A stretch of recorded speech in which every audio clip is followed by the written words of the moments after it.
Welcome to Donmar TV News Channel, mga balita sa buwan ng Oktubre. Speaker Cayetano shamelessly and unabashedly resorted to attacking me and spreading lies.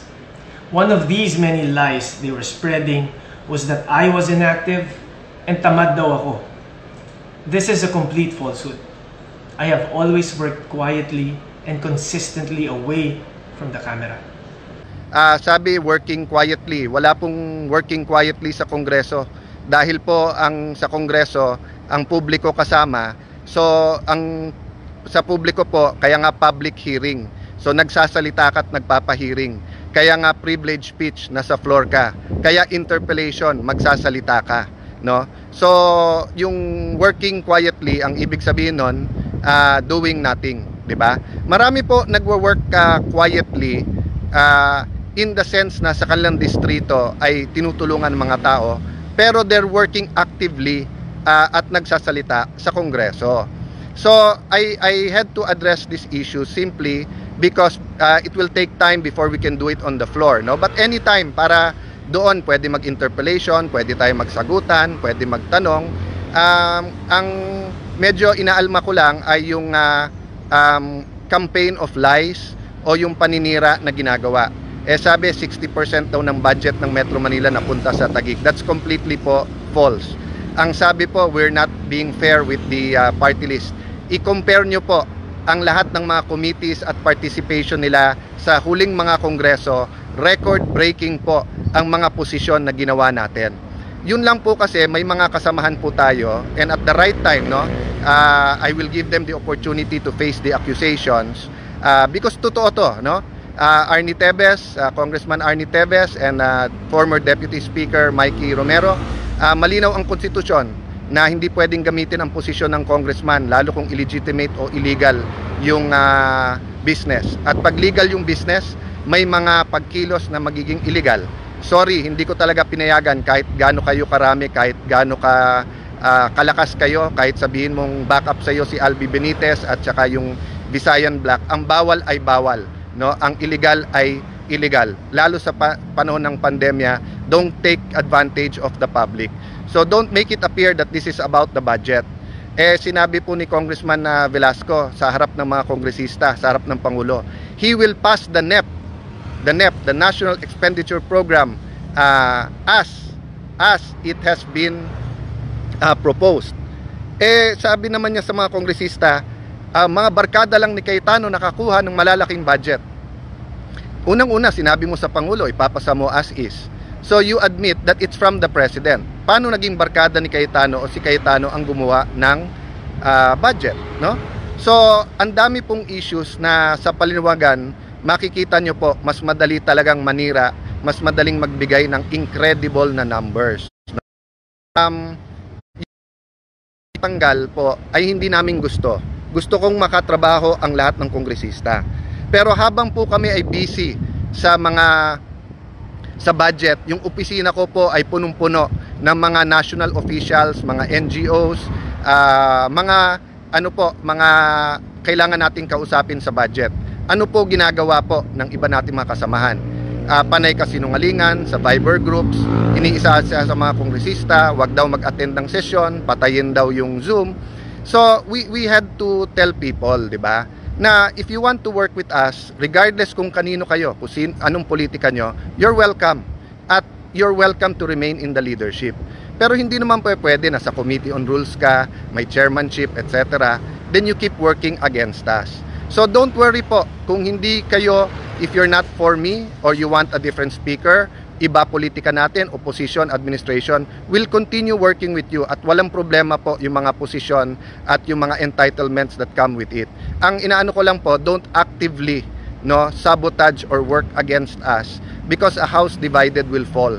At hindi ako papayag that the house of the people will fall, no? So let's focus on the budget muna in the next few days. After that, sa floor, may oras pa naman tayo para pag-usapan lahat to, no? Kung matutuloy po yung plano na sa Friday po second reading, tapos sa 14 naman yung third reading, then we'll have time in between that para po mag-usap about national issues and about issues sa House of Representatives. Pero please don't burn down the house. Yung mga kasinungalingan na binibigay nyo, ayoko man pansinin, gusto ko man pag-usapan ang budget. Ang problema po, panay kasinungalingan. No? Look at the top 10 po. Tinignan ko na yung top 10 sa mga distrito po na nakakuha. 7 out of 10 po ay hindi super close sa akin. Hindi mo masasabing example, Congressman Subiri is one in the top 10, I think top 5, no? Look at the last vote, he didn't vote for me, but he is a very diligent, very smart, very hardworking guy na kahit may COVID, nagpapakita sa floor. I work well with him, no? At walang problema, I will support his budget whether he supports me or not. So maraming kongresistang ganito. Ang problema nga po, sobrang uhaw sa kapangyarihan ng iba, ay willing sila na isabotahe ang budget process, willing sila na kahit 3 beses pakiusapan ng presidente ay mag-no sa harap niya, at willing pong manggulo. So, let's put everything in the right time, no? Hindi panahon ngayon ng pamumulitika. So, mga kasama, I have to get in the car and go back to Congress, but let me just liwanagin ko lang po ito ulit. At the start of the term, niyaya ko si Congressman Velasco.